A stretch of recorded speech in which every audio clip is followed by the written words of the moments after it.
an apprenticeship program so successful in Colorado that it was brought here to North Alabama.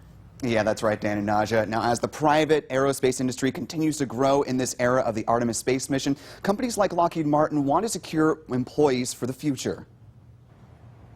Starting a new job can often require a leap of faith. Jonah Griffin went from a grocery store to advanced manufacturing. It's been just a constant learning environment, learning about things that I honestly didn't know. I walked in from a job at Publix. He's one of the newest technicians at Lockheed Martin's manufacturing facility in Cortland. He was one of several students to graduate from the Advanced Manufacturing Technician Apprenticeship Program, or AMTAP. Program manager Sarah Turner says stories like Jonah's are one of the calling cards of AMTAP. One of the things that's unique to our program is there's no experience required.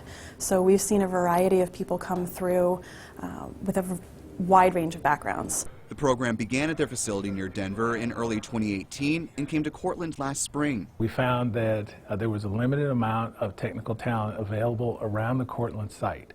Therefore, we needed to create that talent and create a talent pool for the site. According to Lockheed Martin, 142 people have graduated from the program so far, 117 in Colorado and 25 in Alabama. Technical Program Director Vaughn Redmond says they've seen a lot of interest since they brought the program to Cortland. Right at the beginning, we were very surprised to see that we had roughly 150 people show up at every one of our info sessions. Granted, we were looking for smaller numbers than that, but we continue to see those numbers appear.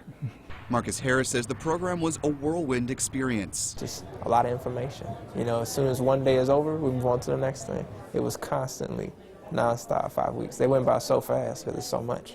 Instructors say the program is part of a much larger investment in workforce development. Last year, University of Alabama grad and Lockheed Martin CEO Marilyn Hewson pledged the company would create 8,000 apprenticeship opportunities and invest $5 million in vocational and trade programs over the next 5 years. That was in response to the establishment of the President's National Council for the American Worker. Hewson is part of its 25-member board. Redmond says expanding the MTAP program over the next couple of years will be a part of how they meet that pledge. A large percentage of our current workforce is retirement eligible, and we're going to need to backfill those positions. So we'll need to create these types of programs, not only apprenticeships, but co-ops and other pathways for people to come into the company. As these new graduates get started as full-time technicians, they hope others will take a similar leap to try something new. You may think that manufacturing is going to be all this really hard labor, but you walk in, especially things like with FAME and with AMTAP, and you see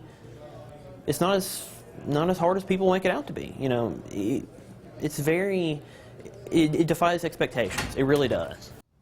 Now, the class that graduated at Cortland was the 5th AMTAP cohort. Lockheed Martin officials say the next group will start probably later in 2020. Dan, Naja.